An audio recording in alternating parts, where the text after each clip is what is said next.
আচ্ছা, তোমরা কোনোদিন পেঁপের শাক খাইছো? হোপফুলি জানি খাইছো। আমার মা পেঁপের শাকটা খুব ভালোই রান্না করে আর কি।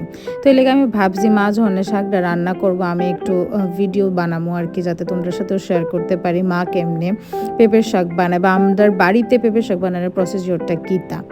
তো হ্যালো এভরিওয়ান, আমি মোনালিসা আবার নিয়ে এসেছি আরেকটা ব্লগ। হোপফুলি কি তোমরা ভাল লাগবো আমার ব্লগটা। তো অক্ষণ এখানে তেলটা যখন গরম হয়ে গেছে মাস্টার্ড অয়েলটা দেন রেড চিলিটা ফাইরা ফাইরা এখানে দিয়ে দিছে আর কি গরম তেলের মধ্যে দিয়ে কিছুক্ষণ নাড়ানো হইব আর কি। তো এইটার না টেস্টটাই খুব অসাধারণ হয়। রসুনটির একটু আগে ভিডিওর প্রথমে দেখছে সেট ছিল, তো শেষা রসুনটি ওখানে দিয়ে দিছে গরম তেলের মধ্যে। একদম ইজি রাঁধতে, কিন্তু খাইতে এত টেস্ট মানে কোয়ার মতো না, অসাধারণ আমার লাগে। তোমরা বাড়িতে এটা ট্রাই করে দেখতে পারো যদি কোনোদিন ট্রাই না করে থাকো। এই পেঁপের শাকটা খাইলে তোমরা কিছু লাগতো না। আমি কিন্তু ইন জেনারেল পেঁপে খাইতে তো পছন্দ করি না। কাঁচা পেঁপেও ভাল লাগে না, পাকা পেঁপেও আমারও তো ভাল লাগে না। পেঁপে যদি কোনো তরকারি তো দিয়ে আমি খাই না, বা পেঁপে সিদ্ধ আমি খাইতে চাই না। কিন্তু মা যখন পেঁপেটা এরকমভাবে কুচি কুচি করে কাইটটা শাকের মতো করে সেটা করে আমার খুব ভাল লাগে। তো মা তুমি দেখতেই পারতেছো মা দিয়া দিছে রসুনটি দিয়ে এখন ভালো করে নাড়াচাড়া করবো আর কি। তো নাড়তে নাড়তে আমার মনে পড়ে গেছে যে তত সুন্দর লাগে না এরকম মা রান্না করতেছে, আমি ভিডিও করতেছি, খুব সুন্দর লাগে জিনিসটা দেখতে। তো এখানে পেঁপেটিতে মা ধুয়ে নিসলে কুচি কুচি করে পেঁপে ধুয়ে সেরা ওখানে মা এরকম কড়াইয়ের মধ্যে দিয়ে দিতেছে এক এক করে সেরা আর কি। এই যে পেঁপেটি এরকমভাবে কুচি কুচি করে কাটতে লাগে আর কি। দেখতে কি ভালো লাগতেছে না? এমনিও কিন্তু পেঁপে ভর্তা এরকমভাবে কুচি কুচি কইরা তেঁতুল দিয়া তারপরে দিয়া নুন দিয়া শুকনো লঙ্কার গুঁড়া দিয়ে খাইতে ভালোই লাগে। তো এখানে আমরা নুন দিয়া দিছি, দিয়ে একটু নাড়াচাড়া করতেছি।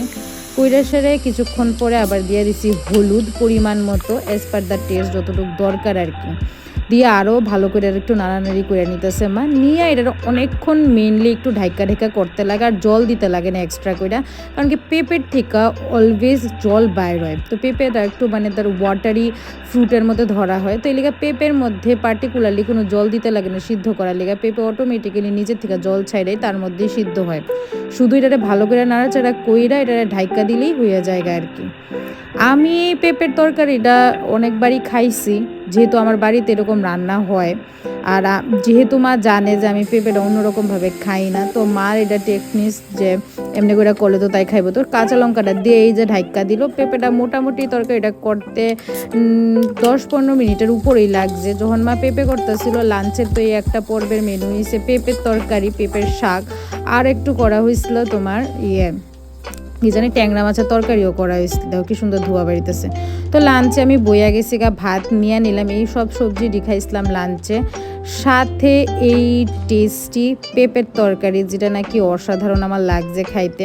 তোমরা বাড়িতে ট্রাই কইরা দেখো আর আমার জানাও কেমন লাগছে।